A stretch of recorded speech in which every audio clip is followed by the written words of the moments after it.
And the topic I'm speaking about tonight has been an ongoing lesson for me throughout my entire lifetime. And I believe it's something that you can never actually stop learning about because it's something very, very important. And as you progress in life, I've come to believe that this is also something that should progress in your life. That is personal health and fitness.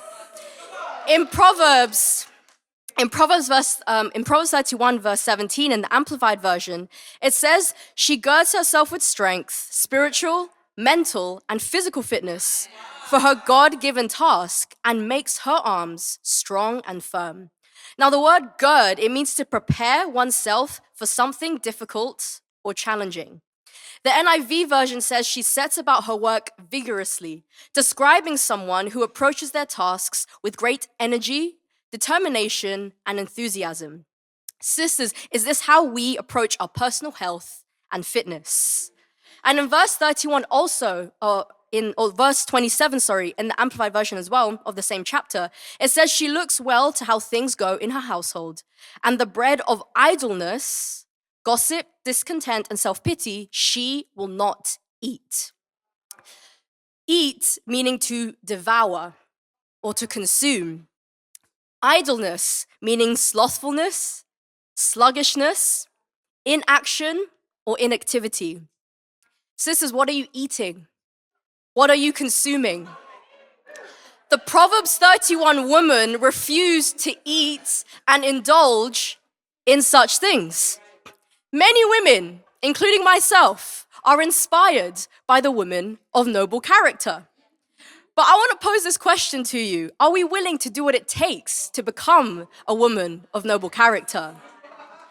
In the Bible, we see an element of working out and training ourselves, whether that be physical training or training ourselves to be godly. I've simply entitled my charge tonight, CrossFit.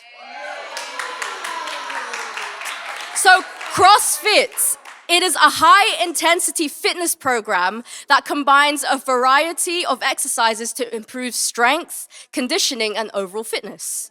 But as Christians, we understand that truly being CrossFit means being fit to carry your cross.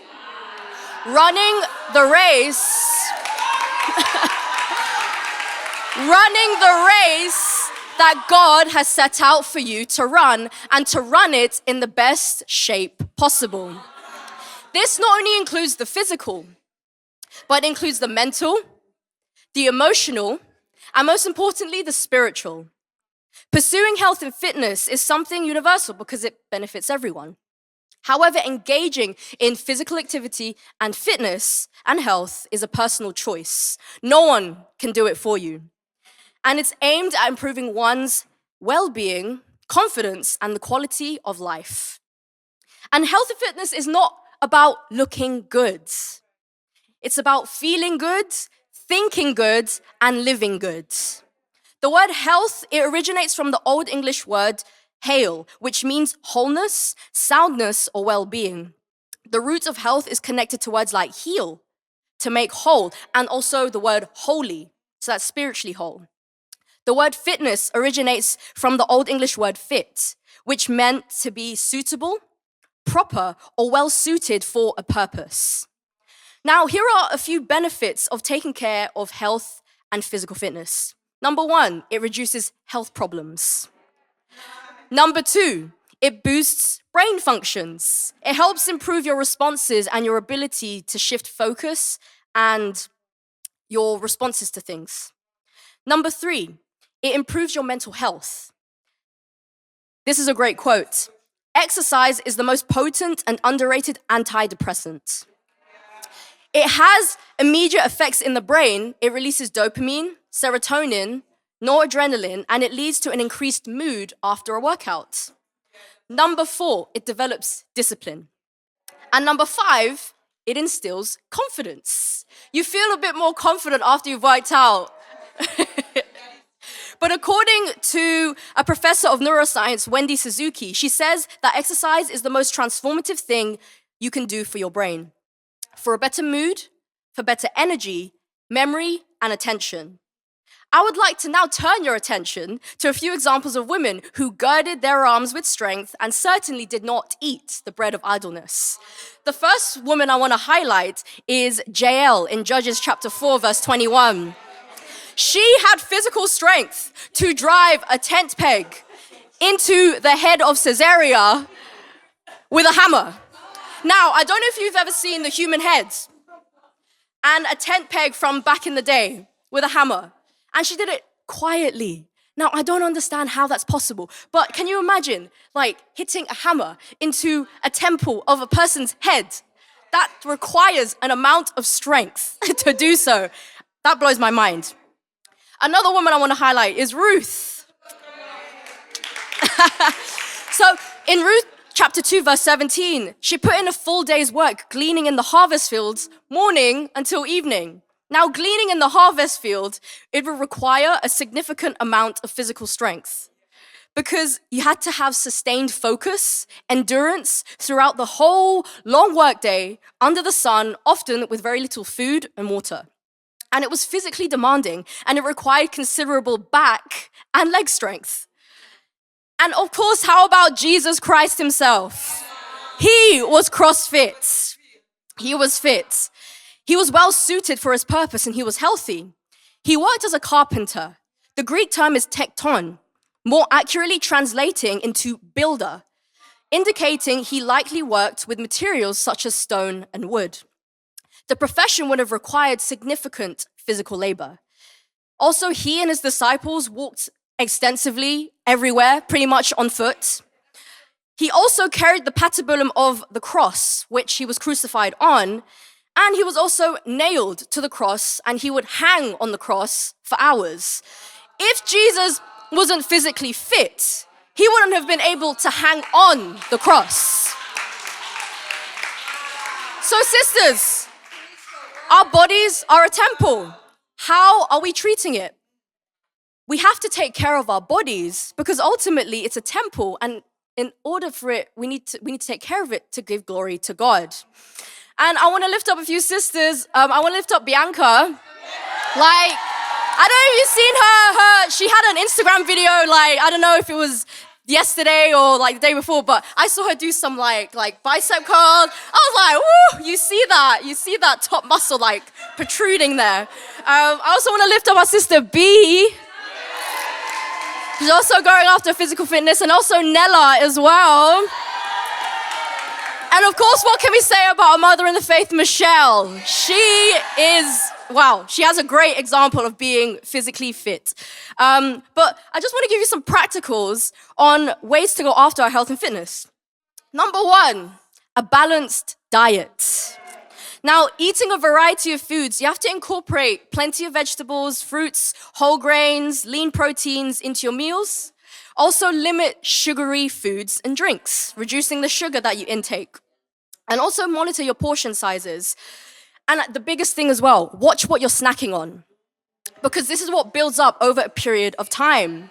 Having the privilege to have worked in the culinary industry for about 6 years, we don't just dollop a whole bunch, like very little of the amount of food on your plate. It actually takes a lot of planning to come up with a certain dish, because it's like, okay, is there enough protein on there? Is there enough carbs on there? Is there enough of nutrients and all these kind of things? There's all these little details that come with actually composing a dish. Number two, regular physical activity. Now, the minimum requirement is to engage in at least 150 minutes of moderate intensity aerobic activity or 75 minutes of vigorous intensity activity each week. This also should include some strength training to incorporate muscle strengthening activities 1 or 2 more days in the week to maintain muscle mass and bone density. Number 3, mental well-being. Prioritizing sleep.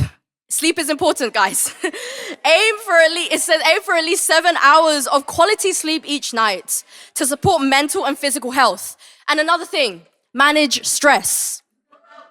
Engage in activities that promote relaxation and mental clarity. And also watch what you are feeding yourself, not only physically, but emotionally, mentally, and spiritually. What are you reading? What music are you listening to? Whose social media do you follow? And 4, preventive health measures, regular screenings. Attend routine health checks and screenings, including smear tests. Don't ignore screening tests. And take note of what is called the 3-week rule. If you have symptoms consistently for 3 weeks, you need to get checked. Women who have issues with, for example, their periods, a rule of 3 months. Anything irregular, need to get it checked. You're constantly fatigued, get it checked. For my engaged sisters, before getting married, get general checkups for your health through screen and blood tests. We have access to free healthcare, guys, but yet we don't capitalize on it. We don't maximize this privilege that we have. It's actually crazy. We have GPs, urgent healthcare centers, A&Es, 111. There's so much we can actually, we have at our disposal. But we are offered it so freely to us, and if we're not persistently going after it, then we're just being lazy. And especially as women, particularly the young, it's important to get our health checked. For pregnancy, I've been constantly going to the NHS pages, and it's helped me a ton. But prevention is better than cure, and we have no excuses. If you're not signed up to a local GP, you can start there. As long as you incorporate into your life now, your future's health and fitness now, your future self will thank you. And there are just a few things that I want to share that I have learned personally. One is taking personal responsibility. During my mid to late teen years, I had irregular periods, and I was a bit scared. I was a bit afraid. And so what I did was go to my GP, who then referred me to take blood tests just to see if anything was up. Thankfully, there was nothing crazy. And for those who know, I have eczema. And especially late teens, I was very prideful. I didn't want to go to the GP. I didn't want to go to the hospital. So my discipler had to take me to go to the GP to get it checked out, because I actually got infected, and it got so bad because when I was studying as a chef, we had to wear a necktie. I couldn't even wear that because it was irritating me the most. But ultimately, we have to be consistent. We have to be disciplined. And ultimately, exercise is to stimulate, not to annihilate. The world wasn't formed in a day, and neither were we. Set small goals and build upon them. Your personal health and fitness is a personal journey. However, it may not look like someone else's, because all of our lives differ. And so, sisters, I want to close out. Working out isn't a punishment, it is a blessing. Nutrition isn't restrictive, it is healing. Health isn't a one-size-fits-all, and it may not look the same for everyone, but it's something worth fighting for. Thank you.